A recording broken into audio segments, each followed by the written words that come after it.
सुल्तानपुर में सनातन की सबसे बड़ी दहाड़, विधायक ने मंच पर ही छीन लिया नफरत का माइक तो मच गया हड़कंप। सुल्तानपुर में जब सनातन पर उगला जहर तो भाजपा विधायक गरजे, कहा अब बहुत हुआ। धम्म सम्मेलन सुल्तानपुर में बो रहा था नफरत का बीज, तभी भाजपा विधायक का पारा हाई, नफरतियों को मंच पर ही दबोच लिया। मंच पर चलती नफरत की बयार तो सुल्तानपुर में जाग गया सनातन का शेर, दहाड़ कर बोला माफी मांगो। भाजपा विधायक राजेश गौतम का रौद्र रूप, समाज तोड़ने वालों की दुकान बंद, सनातन सम्मान जिंदाबाद। गेरुआ वस्त्र धारण करने वाले लोग हैं, ये बहुत हरामी लोग हैं, खराब लोग हैं, गुनाहगार लोग हैं। दोस्तों, उत्तर प्रदेश की सियासत के मैदान में इस वक्त जो आग सुल्तानपुर से उठी है, उसने पूरे प्रदेश की फिजा को झुलसा दिया है। मामला एक साधारण सभा का नहीं है, बल्कि उस नफरत के धंधे का है जिसने धर्म और समाज के नाम पर कुछ लोग खुलेआम मंचों पर बेच रहे थे। और इस बार उस आग पर पानी डालने के लिए कोई साधारण चेहरा नहीं, बल्कि सनातनियों का शेर भाजपा विधायक राजेश गौतम खुद मैदान में उतर आए। क्षमा चाहूंगा, एक मिनट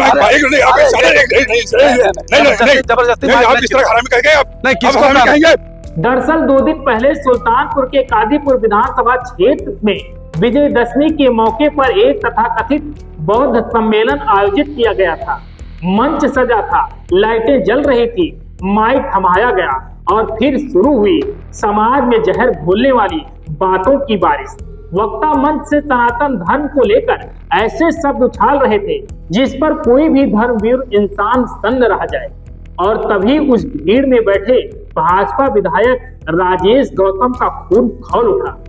मंच पर गए, माइक छीना और वहीं खड़े होकर कहा, हमें माफ करिए, लेकिन समाज को बांटने वाले इन शब्दों को मैं बर्दाश्त नहीं कर सकता। किसी धर्म, किसी समाज का अपमान नहीं चलेगा, चाहे वो किसी भी मजहब के नाम पर हो।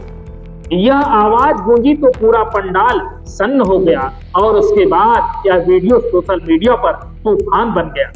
जहां एक तरफ लोग विधायक की इस कार्रवाई को हिंदू अस्मिता की आवाज बता रहे हैं, वहीं दूसरी तरफ वे लोग जिनकी दुकान समाज में तोड़ने से चलती थी, अब वो बौखलाए हुए हैं। आप जहाँ विधायक जी सुनिए, आप आयोजक तय करेगा, आप नहीं तय करेंगे हम। क्योंकि यह सिर्फ एक मंच की घटना नहीं थी, यह संदेश था कि सनातन पर कीचड़ उछालने की इजाजत अब कोई नहीं देगा। राजेश गौतम ने उस वक्त न केवल एक विधायक की भूमिका निभाई है, बल्कि समाज के उस हिस्से की आवाज बने जो हर दिन अपने धर्म, अपनी परंपरा और अपनी आस्था पर हो रहे हमलों से पीड़ित है।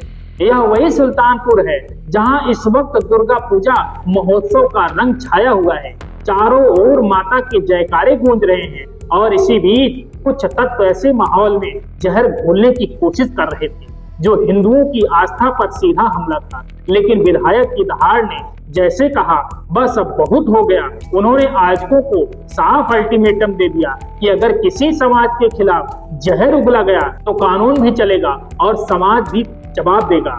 अब सवाल सिर्फ इतना है, क्या यूपी की सियासत में अब ऐसा नया दौर शुरू हो गया है जहां धर्म के नाम पर नफरत फैलाने वालों को मंच से ही जवाब दिया जाएगा? क्या भाजपा इस कदम को अपनी वैचारिक मुहिम का प्रतीक बनाएगी? क्योंकि जो वीडियो वायरल है उसमें जनता साफ देख रही है कि सनातन विरोधी बोलों के खिलाफ अब सुल्तानपुर की धरती पर डंका बज चुका है। और यकीन मानिए, इस डंके की आवाज सिर्फ एक विधानसभा तक सीमित नहीं रहेगी, ये आग अब उन हर मंचों तक जाएगी जहां हिंदू धर्म को नीचा दिखाने, सनातन को गाली देने और समाज को तोड़ने का कारोबार चल रहे हैं। भाजपा विधायक राजेश गौतम का यह कदम आने वाले चुनावी मौसम में भाजपा के लिए एक बड़ा नैरेटिव बन सकता है। हिंदू सम्मान पहले, समाज में सद्भाव सर्वोपरि। क्योंकि राजनीति में अब वो वक्त आ गया है जब सिर्फ भाषण नहीं बल्कि मन से ही जवाब चाहिए। और सुल्तानपुर में यही हुआ। सनातन पर हमला हुआ तो जवाब भी मंच से मिला।